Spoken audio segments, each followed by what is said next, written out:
میرے نبی کا فرمان ہے وَإِذَا تَصَابَتْ أُمَّتِي سَقَطَتْ مِنْ عَيْنِ اللَّهِ، جب میری امت گالیاں نکالیں گے تو اللہ کی نظروں سے گر جائیں گے۔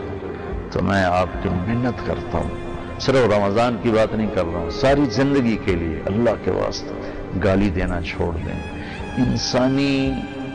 انسانیت کے ماتھے پر کالا سیاہ داغ ہے کسی کو بیٹی کی، بہن کی، ماں کی گالی دینا۔ تو بیچاری گھروں میں بیٹھی ہوئی ہیں، قصور کسی کا ہے، آپ اس سے کچھ بات کرنا چاہتے ہیں کر لیں، اونچا ہونا چاہتے ہیں بولنا چاہتے ہیں بول لیں، لیکن اللہ کے واسطے کسی کی ماں کو نہ اچھالیں، کسی کی بہن کو، بیٹی کو ایسا نہ بولیں کہ کل قیامت کے دن آپ کے گلے میں پھندا پڑ چکا ہو۔ میری بات یاد رکھیے گا، یہ ایسی غلاظت ہے کہ نماز نہیں بچا سکے گی، روزہ نہیں بچا سکے گا، حج نہیں بچا سکے گا، صدقے خیرات نہیں بچا سکیں گے۔